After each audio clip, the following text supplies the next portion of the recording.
It often begins with a single, brilliant spark, an idea, a story that only you can tell. You have lived through something remarkable. You have mastered a complex skill, or perhaps you have uncovered a hidden truth about the world. This idea feels vast. It is a universe of knowledge waiting to be explored and shared. You feel a pull, a gravitational force, compelling you to put pen to paper or fingers to keyboard. This is the moment a nonfiction author is born. This initial impulse is pure and powerful. It is the fuel that will launch your entire project into existence. But a rocket without a destination is just a firework. It burns brightly, then fades into nothing.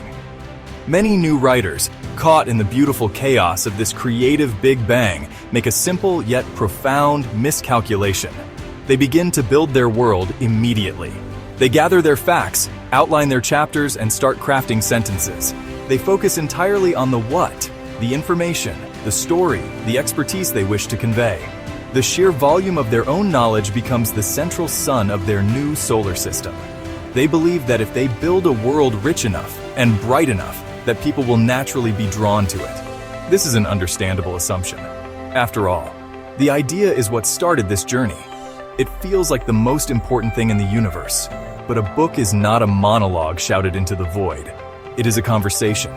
It is a transfer of energy and understanding from one mind to another. Without someone on the other end to receive that transmission, the message is lost. It simply echoes in the empty expanse. The most common mistake a new author makes is to forget that this conversation has two participants. They meticulously craft the message, but they never stop to consider who they are sending it to. They write for a faceless crowd, or worse, they write only for themselves. This oversight, this simple failure to look outward, is often the reason a brilliant idea never truly connects with the world it was meant to change. Before you map your constellations of chapters, before you chart the orbits of your arguments, you must first ask a fundamental question.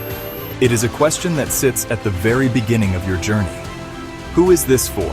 Who is the one person you are trying to reach across the vastness of space? This is not a minor detail to be filled in later. It is not something to be handed off to a marketing team down the line. It is the very first step. It is the navigational coordinate that will guide every single decision you make from this moment forward. It is the single most overlooked step, and it changes everything. Imagine you are an astronomer. You have discovered a new celestial body. You want to tell the world about it. If you are speaking to a group of fellow astrophysicists, you will use specific terminology. You will reference complex equations and prior research. Your language will be dense, precise, and full of established academic shorthand. You can assume a vast amount of foundational knowledge. Your tone will be one of peer-to-peer collaboration, a sharing of data among experts who speak the same cosmic language. The goal is to add a new piece to a puzzle they have all been working on together for years. Now, imagine you are explaining that same discovery to a classroom of curious middle school students. Everything changes.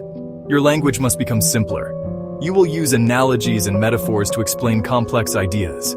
You might compare the gravitational pull of a black hole to water swirling down a drain. You will focus on the wonder and the spectacle of the discovery. Your tone will be enthusiastic, patient, and encouraging.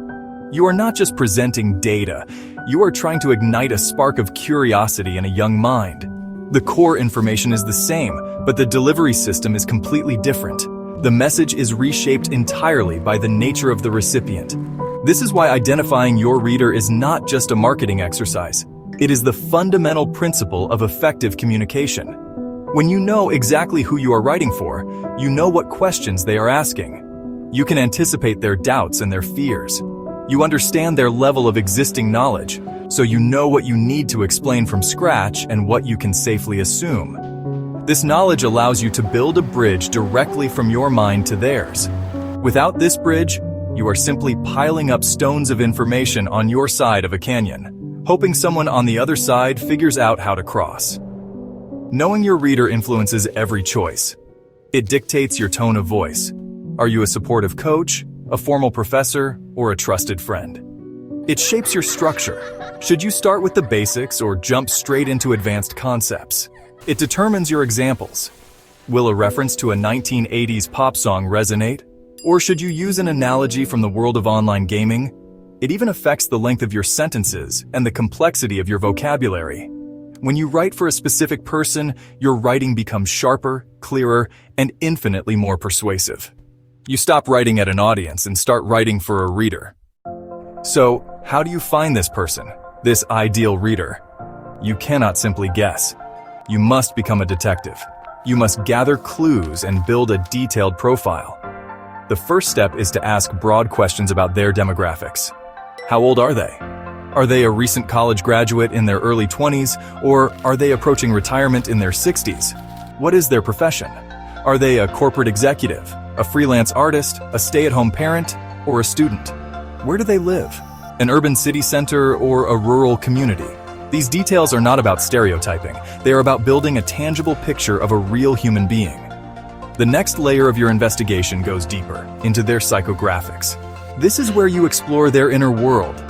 What are their biggest challenges related to your topic? If you are writing a book on personal finance, is their biggest problem overwhelming debt or the confusion of investing for the first time? What are their goals and aspirations? Do they dream of starting their own business, or do they simply want to feel less stressed about their monthly budget? What keeps them up at night? Understanding their pains and their dreams is the key to creating a book that offers genuine solutions and real hope. Now, let's make this concrete.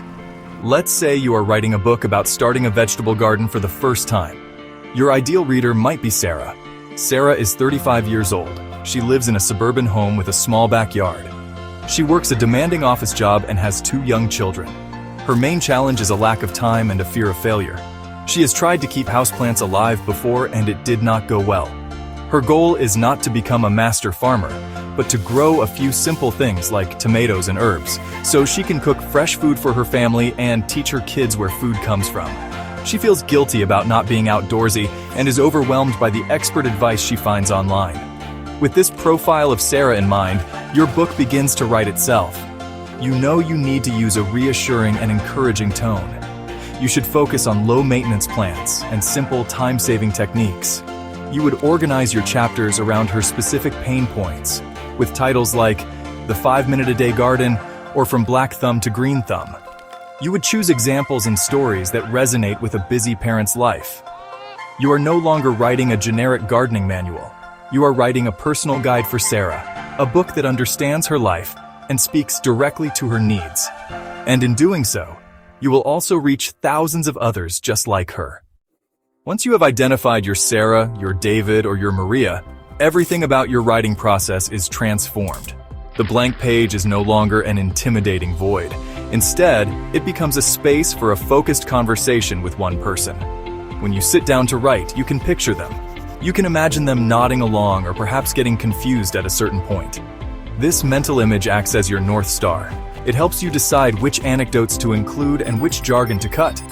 It helps you stay on track, preventing you from wandering down tangents that, while interesting to you, would not serve your reader.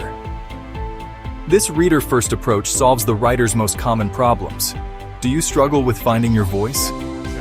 Your voice is simply how you would speak to your ideal reader. Are you unsure how to structure your book? Structure it in a way that logically guides your reader from their current problem to their desired solution. Are you worried your book is boring? It will not be boring to the person whose exact problem you are solving. This focus removes the guesswork and a great deal of the anxiety from the writing process. It replaces fear with a sense of purpose and service. Think of it this way. Writing without a reader in mind is like trying to give a gift to a stranger. You have no idea what they like, what they need, or what would bring them joy. You might pick something you love, but there is a high chance it will not be right for them. But when you write for a specific person, you are crafting a bespoke gift. You have taken the time to understand them. You have considered their tastes, their needs, and their desires. The final product is not just a collection of information. It is a solution, an encouragement, a tool perfectly designed for their hands. So before you write your first chapter, before you even finalize your outline, take the time to complete this most crucial first step. Define your reader. Give them a name. Understand their life. Write it all down. Then, tape that profile to your computer monitor. Let that person be your guide, your collaborator, and your motivation. The universe of your idea is vast and full of wonder. But it is only when you choose a specific destination, a specific person to share it with, that your journey truly finds its meaning. By starting with your reader, you ensure your message does not just travel, but that it arrives.